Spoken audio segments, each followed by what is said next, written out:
नमस्कार भक्तजनों, इस वीडियो में सुनेंगे आश्विन मास कृष्ण पक्ष की एकादशी व्रत की कथा, जिसे इंदिरा एकादशी भी कहते हैं। साथ ही जानेंगे इस व्रत का महत्व और पूजा करने की विधि के बारे में। तो आइए विघ्नहर्ता श्री गणेश का नाम लेकर इस व्रत कथा को पूरे ध्यान और भक्ति भाव से सुनते हैं।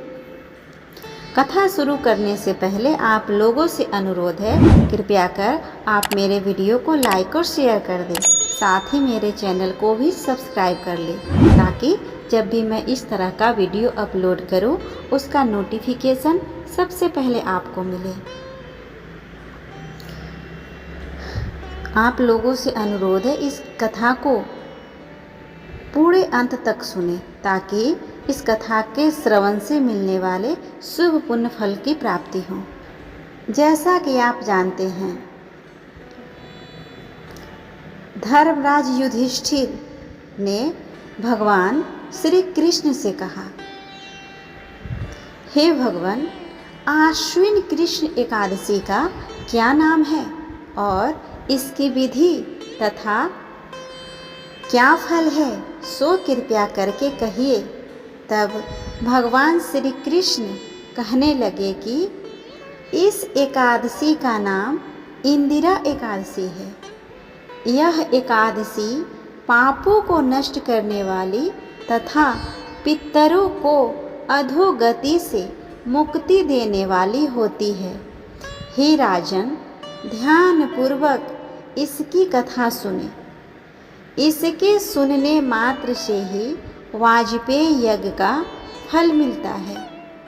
प्राचीन काल में सतयुग के समय में महिष्मती नाम की एक नगरी में इंद्रसेन नाम का एक प्रतापी राजा धर्म पूर्वक अपनी प्रजा का पालन करते हुए शासन करता था।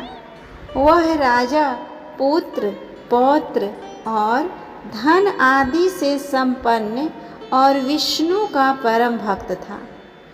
एक दिन जब राजा सुखपूर्वक अपनी सभा में बैठा था, तो आकाश मार्ग से महर्षि नारद उतरकर उनकी सभा में आए। राजा उन्हें देखते ही हाथ जोड़कर खड़े हो गया और विधि पूर्वक आसन व अर्घ्य दिया। सुख से बैठकर मुनि ने राजा से पूछा कि हे राजन, आपके सातों अंग कुशल पूर्वक तो हैं। तुम्हारी बुद्धि धर्म में और तुम्हारा मन विष्णु भक्ति में तो रहता है। देवर्षि नारद की ऐसी बातें सुनकर राजा ने कहा, हे महर्षि, आपकी कृपा से मेरे राज्य में सब कुशल है तथा मेरे यहाँ यज्ञ कर्मादि सुकृत हो रहे हैं। आप कृपा करके अपने आगमन का कारण कहिए। तब ऋषि कहने लगे कि हे राजन, आप आश्चर्य देने वाले मेरे वचनों को सुने। मैं एक समय ब्रह्मलोक से यमलोक को गया। वहाँ श्रद्धापूर्वक यमराज से पूजित होकर मैंने धर्मशील और सत्यवान धर्मराज की प्रशंसा की। उसी यमराज की सभा में महान ज्ञानी और धर्मात्मा तुम्हारे पिता को एकादशी का व्रत भंग होने के कारण देखा। उन्होंने संदेशा दिया, सो मैं तुम्हें कहता हूँ। उन्होंने कहा कि पूर्व जन्म में कोई विघ्न हो जाने के कारण मैं यमराज के निकट रह रहा हूँ। सो हे पुत्र, यदि तुम आश्विन कृष्ण इंदिरा एकादशी का व्रत मेरे निमित्त करो तो मुझे स्वर्ग की प्राप्ति हो सकती है। इतना सुनकर राजा कहने लगा कि हे महर्षि, आप इस व्रत की विधि मुझसे कहिए। नारद जी कहने लगे, आश्विन मास की कृष्ण पक्ष की 10वीं के दिन प्रातः काल श्रद्धापूर्वक स्नानादि से निवृत्त होकर पुनः दोपहर को नदी आदि में जाकर स्नान करें। फिर श्रद्धापूर्वक पितरों का श्राद्ध करें और एक बार भोजन करें। प्रातः काल होने पर एकादशी के दिन दातून आदि करके स्नान करें। फिर व्रत के नियमों को भक्ति पूर्वक ग्रहण करते हुए प्रतिज्ञा करें कि मैं आज संपूर्ण भोगों को त्याग कर निराहार एकादशी का व्रत करूँगा। हे अच्युत, हे पुंडरीकाक्ष, मैं आपकी शरण हूँ, आप मेरी रक्षा कीजिए।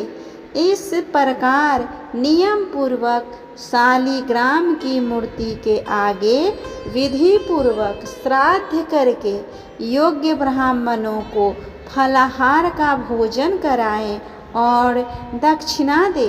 पितरों के श्राद्ध से जो बच जाए उसको सूंघ कर गौ को दे तथा धूप, दीप, गंध, पुष्प, नैवेद्य आदि सब सामग्री से ऋषिकेश भगवान का पूजन करे। रात में भगवान के निकट जागरण करे। इसके पश्चात द्वादशी के दिन प्रातः काल होने पर भगवान का पूजन करके ब्राह्मणों को भोजन कराएं। भाई बंधुओं, स्त्री और पुत्र सहित आप भी मौन होकर भोजन करें। नारद जी कहने लगे कि हे राजन, इस विधि से यदि तुम आलस्य रहित होकर इस एकादशी का व्रत करोगे तो तुम्हारे पिता अवश्य ही स्वर्ग को जाएंगे। इतना कहकर नारद जी अंतर्ध्यान हो गए। नारद जी के कथनानुसार राजा द्वारा अपने बांधवों तथा दासों सहित व्रत करने से आकाश से पुष्प वर्षा हुई और उस राजा का पिता गरुड़ पर चढ़कर विष्णु लोक को गया। राजा इंद्रसेन भी एकादशी के व्रत के प्रभाव से निष्कंटक राज्य करके अंत में अपने पुत्र को सिंहासन पर बैठाकर स्वर्ग लोक को गया। हे युधिष्ठिर, यह इंदिरा एकादशी के व्रत का महात्म मैंने तुमसे कहा। इसके पढ़ने और सुनने से मनुष्य सब पापों से छूट जाता है और सब प्रकार के भोगों को भोग कर वैकुंठ को प्राप्त होता है। इस तरह से हमने सुना इंदिरा एकादशी व्रत की कथा। उम्मीद करती हूँ आप सभी को यह व्रत कथा अच्छा लगा होगा। अगर अच्छा लगे तो कमेंट करके बताएं और मेरे इसी YouTube चैनल पर पितृपक्ष को ध्यान में रखते हुए गरुड़ पुराण कथा का पाठ होता है, जिसका हर दिन एक वीडियो अपलोड होता है। अगर आप चाहे तो उस कथा का पाठ भी मेरे चैनल पर सुन सकते हैं, जिसका लिंक आपको मेरे प्लेलिस्ट में मिल जाएगा और नहीं तो इसका लिंक आपको मेरे डिस्क्रिप्शन बॉक्स में भी मिल जाएगा, वहाँ से आप सुन सकते हैं। तब तक के लिए भगवान श्री हरि विष्णु आप सभी पे अपनी कृपा बनाए रखें। ओम नमो भगवते वासुदेवाय नमः।